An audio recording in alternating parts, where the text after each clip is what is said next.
Evet, sağlıklı besleniyoruz. Yine bugün sağlıklı bir tarif ile geldim sizlere. Bahçemde birçok ısırgan otu çıktı ve bunlardan toplayıp sizlere çok lezzetli bir köfte tarifi vereceğim arkadaşlar. Nasıl yapılır? Ayrıntılı zaten videolarımda anlatıyorum. Dikkatli bakarsanız siz de yapabilirsiniz. Selamlar, kanalıma hoş geldiniz, sefalar getirdiniz. Yine çok güzel bir video ile karşınızdayım. Bugün ne yapacağız? Bugün ısırgan otlu köfte yapacağız. Evet, bahçemizde ısırgan otları boy büyüdüler. Onlardan toplayalım, şöyle bir şifalı, lezzetli bir köfte yapalım dedim. Hemen bahçemize çıkalım, şöyle biraz ısırgan otu toplayalım, hep birlikte bakalım. Poşetimi aldım elime. Bir tane de eldiven şu elime giyeceğim. Hemen bahçeye gidiyoruz hep birlikte. Evet, bahçemize geldik. Hop, şu kapıyı açalım. Evet, burası benim soğan ektiğim yer arkadaşlar. Haliyle buraya kapattım. Güzel, bakın etrafını. Köpekler hiçbir şekilde girmiyor. Isırgan otlarımızı görüyor musunuz? Şimdi bunlardan köfte yapmak için toplayacağız. Soğanların içinde boy çıktılar. Körpe körpeler. Hemen toplayalım hep birlikte. Böyle bir tane eldiven giyelim elimize. Biliyorsunuz ısırgan çok fena yakıyor. Haliyle yanmasın. Bir de poşetimizi aldım. Hemen başlıyorum toplamaya. Evet. Bakın şimdi şöyle. Gördünüz mü? Hatta bunları böyle köklerini kessek olur. Hemen tepelerinden koparıyorum.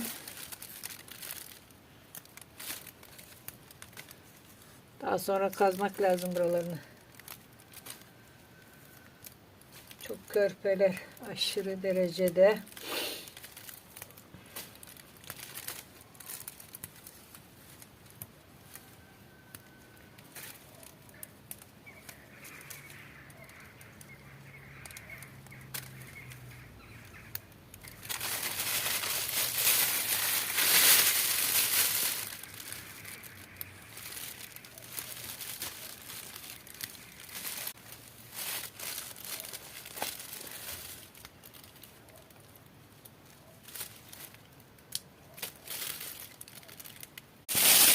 Evet, gördüğünüz gibi bayağı bir ısırgan otu topladım.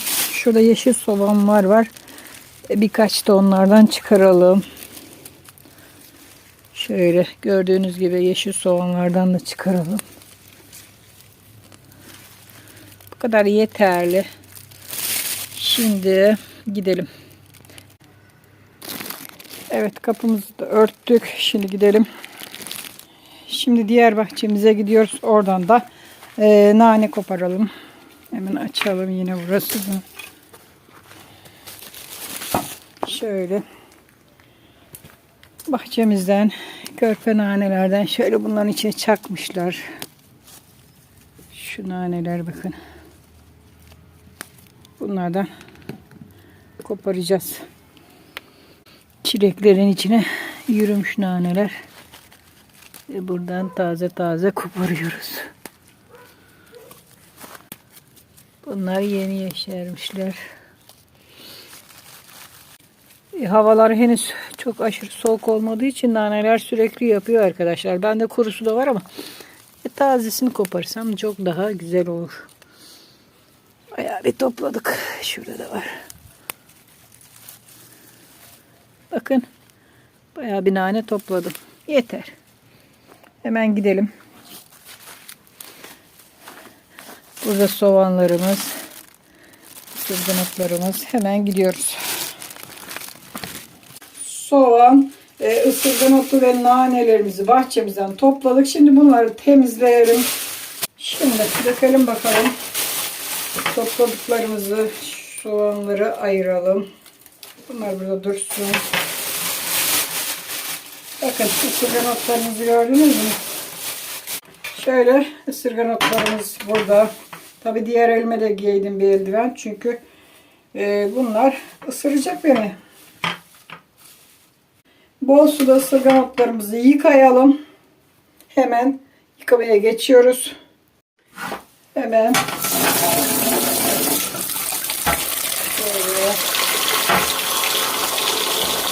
toprağı gitsin.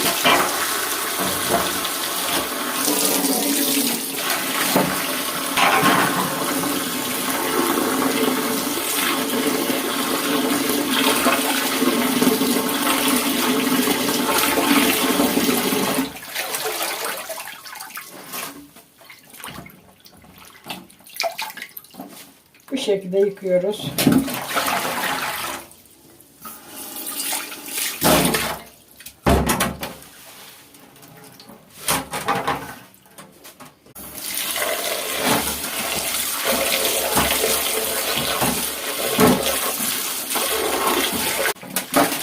Evet. Toplamda 4 su yıkadım. Ben şimdi yıkadıklarımı bir kevgir içine koyuyorum ki fazla suyu gitsin. Şöyle. Şurada biraz süzülsün tamamen. Fazla suyu gitsin. Evet. Bakın fazla suyunu aldık. Kevgirden süzüldü şu anda. Hiç suyu kalmadı. Hemen şimdi doğrayalım. Şöyle şunu koyuverelim buraya. Şöyle üzerine döküyoruz. Şimdi bunları doğrayacağız arkadaşlar. Ufak ufak kaynatmayacağım çünkü vitaminin içinde kalmasını istiyorum. Onun için çok aşırı körp oldukları için hiç kaynatmaya da gerek yok arkadaşlar. Gördüğünüz gibi tek tek topladık bahçeden. Bu şekilde yapacağım ve vitamini içinde kalması için. Şöyle bakın kıyacağız. Ufak ufak. Ellerimizde eldivenler çünkü yakacak, başka türlü olmaz. Hemen böyle doğruyoruz ufak ufak.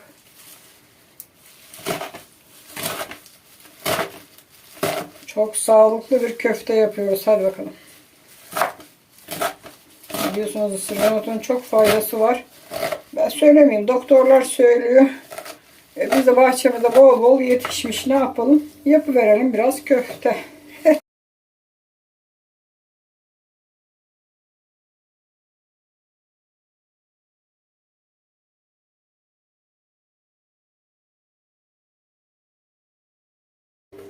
Evet, ufak ufak gördüğünüz gibi kıydık. Yani küçülttük, bayağı bir oldu herhalde. Tamamdır. Bu hazır. Hemen kabımızı alıyorum. Kabımın içine doğradıklarımızı hemen koyuyorum. Azıcık fazla suyunu sıktım. Şöyle fazla, sadece un da olmasın, fazla da değil yani, gördüğünüz gibi. Tamamdır. Bu da hazır. Şöyle gösterelim. Isırgan otlarını ufak ufak doğradık. Şimdi hemen soğanlarımı ben soyup yıkayacağım. Onları da hemen şöyle kafa kısımlarını kesiyorum. Bahçeden kopardık, bunları da ekmiştim. Güzel olmadılar ama neyse. Şu şekilde onları da temizleyip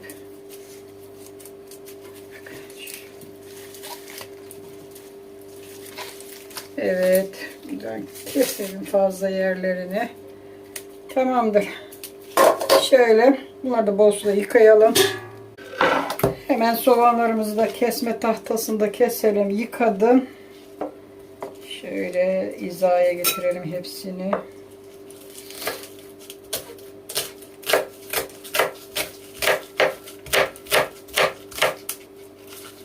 Evet. Ufak ufak onları da doğruyoruz. Köftenin içinde fazla iri olmaz.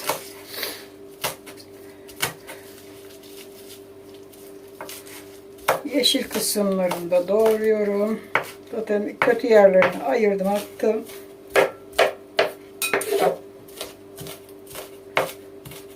Böyle. Bu da oldu. Yeterli. Hemen onları da ısırgan otlarımızın içine ilave ediyoruz. Sıra geldi nanelerimize. Onları da yıkayayım. Nanelerimi de yıkadım. Hemen onları da şöyle ufak ufak yine doğruyorum. Evet, bugün doğal besleneceğiz bahçeden. Yani bunlar da çok körpe ama şu sap kısımlarını biraz ayıralım. Oldu. Bu da oldu. Hemen onları da ilave ediyoruz ve hazırlamaya başlıyoruz köftemizi. Haydi bakalım. Hemen başlıyoruz köftemizi hazırlamaya. Bir tane yumurta ilave ediyoruz. Göz ayarı tuz ilave ediyoruz. Şöyle göz ayarı olacak arkadaşlar. Herkes kendi gözünün ayarına göre yapsın. Biraz karabiber ilave edeceğim. Baharat istediğinizi koyabilirsiniz. Bu tamamen size kalmış. Şöyle biraz karabiber. Çok dökmedim. Bir kaşık dökmedim. İlave ettik. Çay kaşığı kadar, fazla da değil. Karbonat ilave edeceğim. Şöyle bakın, silme, fazla da dolu değil. Karbonat ilave ettim. Şimdi koyduğum malzemeleri güzelce karıştıracağım. Buraya bir bardak un hazırladım ama yetmezse daha da ilave edeceğim arkadaşlar. Daha da ilave edeceğim. Hemen yoğurmaya başlıyoruz. Eldivenlerimizi tabii ki de çıkarmadık çünkü ısırgan otları yemesin. Evet, ısırgan otlarımızı kaynatmadık. Haşlamadık. Doğal. Yani vitamini kaçmadan yapacağız şimdi köftemizi. Güzel bir karıştırıyoruz. İlk önce malzemeleri birbirine. Bakın bu şekilde karıştırdık. Evet, gördüğünüz gibi karıştırdık. Şimdi un ilavesine geçiyoruz. Bir bardak un. Bunu bir dökelim. Duruma göre tekrar ilave edeceğiz. Aynı köfte yapar gibi yoğuruyoruz. Bakın bu şekilde. Çok fazla da un doldurmayın. Ekmek gibi olur. Ama bir ayar yapacağız işte. Bakın şimdi. Şöyle gördünüz mü? Bir bardak un. Biraz daha ilave etmemiz lazım. Şu anda aşırı cıvık. Birazcık daha ilave edeceğiz. Ama çok da fazla değil. Yarım bardak yeterli. Şöyle yarım bardak daha getirdim. Şimdi yavaş yavaş onu ilave edeceğim.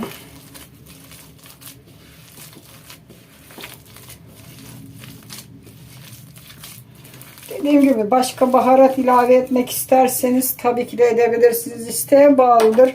Her türlü baharatı ilave edip çıkarabilirsiniz. Bu tamamen sizin ağız damak zevkinize kalmıştır arkadaşlar.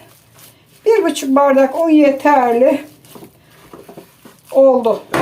Bakın. Şu şekilde köfte harcımız olmuş oluyor. Evet, köfteyi yoğurduk. Isırgan otu köftesini yoğurduk. Köfte şeklini vermedim çünkü pişirken vereceğim şeklini. Hemen şimdi pişirmeye geçelim. Ocağımızı yakalım. Tavamızı koyalım. Haydi bakalım. Hemen yağımızı dökelim. Tavamızın kuru olması lazım. Şöyle yağımızı döküyoruz. Bir miktar.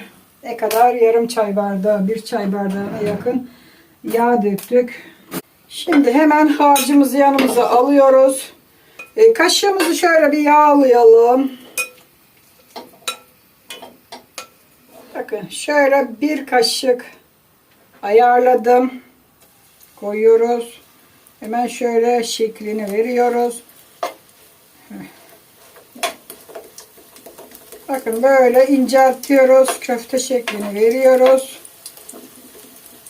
Oldu. Bir daha kaşığımızı yağlamamız lazım. Şeklini alsın diye.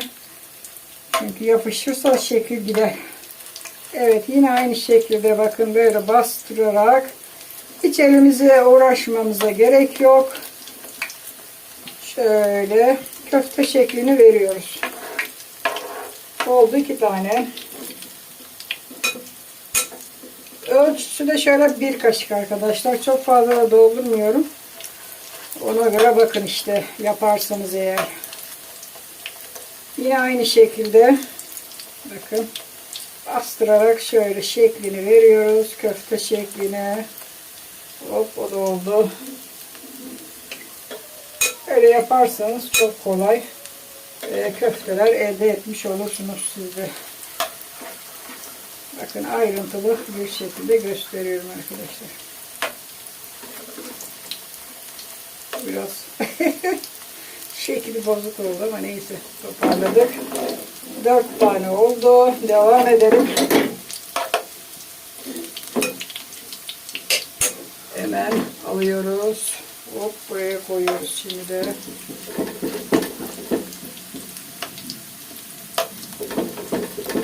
Bir yandan onlar pişsin. Çok fazla kalın koymuyoruz. Çünkü pişmesi lazım. Malzememiz çiğden ya. Onun için. Evet, bir daha. İşte böyle yapacağız.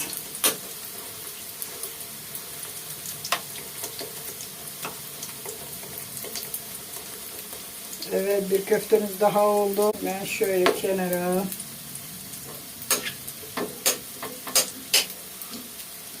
Bir daha koyalım. Şimdi bunu yapalım. Alalım pişenleri.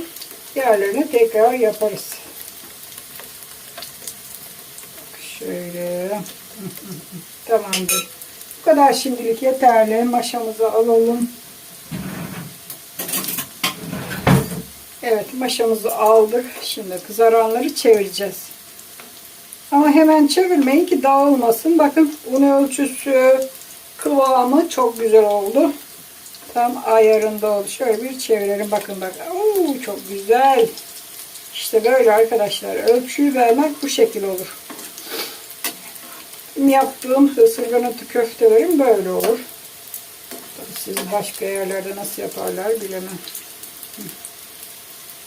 Evet, bir tanesini çevirdik. Şimdi kızardıkça çevireceğiz. En son diğerlerini tekrar başka bir tava daha pişireceğiz. Ve köftelerimiz bak süper var ya, yine dağılıyor. Yine parçalanıyor. Hop. Daha henüz kızarmayanlar biraz bekleyeceğiz tabii ki. Bakalım. Vallahi çok güzel oldular var ya. Süper oldular. Tabii bizim ocağımız çok fazla harlı yanmıyor. Onun için yavaş yavaş kızarıyor. Böyle daha iyi. Çünkü tamamen pişmesi lazım. Evet, köftelerimizin kızaranları alalım, pişenleri. Şöyle bakın. Gördünüz mü? Altı, üstü nar gibi kızardı. Hemen tavamıza koyuyoruz. Bu da kızarmış. Bunu da koyalım. Güzel bir kızardığı zaman tamamdır arkadaşlar. Alalım bunları da. Bunlar da kızardı, pişti. Bakın. Şöyle gösteriyoruz altı üstü. Çok da güzel kızardılar. Evet. Bu da kızardı. Bu da. Ve bu. Bu birazcık daha diğer tarafı pişsin. Şimdi o diğer tarafı pişerken ben bu kalan köfteleri de koyacağım. Şöyle kaşığımla. Köftemiz yanmasın. Hemen onu alıyoruz.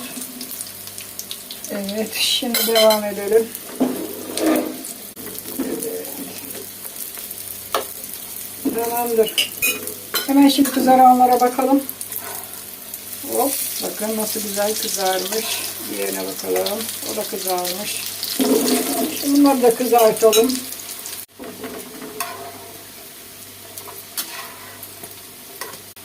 Kızaranları hemen alıyoruz.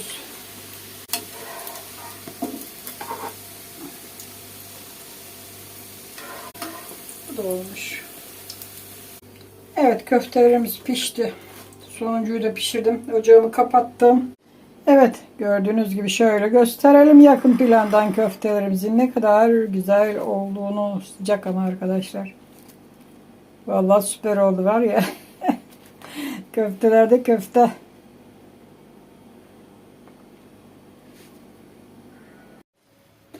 Evet arkadaşlar, ısırgan otlu köftemiz hazır olmuş oldu. Çok sağlıklı, çok lezzetli, çok şifalı bir köfte yaptık arkadaşlar. Isırgan otlarını bahçeden topladık. Soğanın, nanesini bahçeden topladık. Ve bedavaya getirdik köfteyi. Hemen şimdi tadına tuzuna hep birlikte bakalım. Evet, şöyle köftelerimizi yakın plandan da gösteriyoruz. Ne kadar güzel olduğunu görün arkadaşlar ve siz de yapın bu köftelerden. Şöyle kocaman kocaman köfteler hazırladık. Arkadaşlar, köfteleri üzerine yoğurt dökerek de servis yapabilirsiniz ama yumuşamasını istemiyorum. Şu anda yoğurt falan dökmeyeceğim. Hemen bir tanesini sizler için kırıyorum. İçini şöyle yakın plandan gösterelim. Görüyorsunuz mu? Sade ısırgan otu içinde. Malzemeleri süper oldu. Hemen bakıyoruz tadına. Hadi hep birlikte tadına bakalım. Tüm tariflerde olduğu gibi bunun da tadına bakacağız tabii ki de. Yoğurtlamadım. Daha sonra isteyen yoğurta bandırıp üzerine döksün yesin ama yumuşamasını istemiyorum. Onun için yoğurt falan koymadım. Oo, çok güzel. Var ya, mutlaka deneyin bu tarifi. Sağlıklı. Bu ısırgan otları oldukça sağlıklı, ben demiyorum. Doktorlar diyor. Doktorlara videolarını izlerseniz ısırgan otuyla neler söylediklerini zaten görebilirsiniz. Çok güzel. Hiç orada da gerek yok. Böyle deyince. Süper.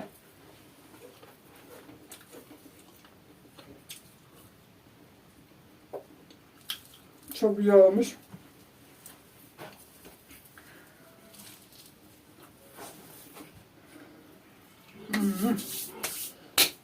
Sağlıklı besleniyoruz. Bahçemizden topladığımız otlarla köftemizi de yaptık. Evet, videomu burada bitiriyorum arkadaşlar. Umarım siz de bu köfteyi yaparsınız. Çoluğunuza çocuğunuza yedirirsiniz. Sağlıklı, faydalı bir köfte yedirmiş olursunuz. Şimdilik benden bu kadar. Videolarımı beğeniyorsanız beğen tuşuna basın. Kanalıma abone değilseniz abone olun. Sosyal medyada paylaşın videolarımı. Herkes görsün, öğrensin. Hadi bakalım. Hoşça kalın. Kendinize iyi bakın. Sağlıcakla kalın. Yine güzel videolarda görüşmek üzere.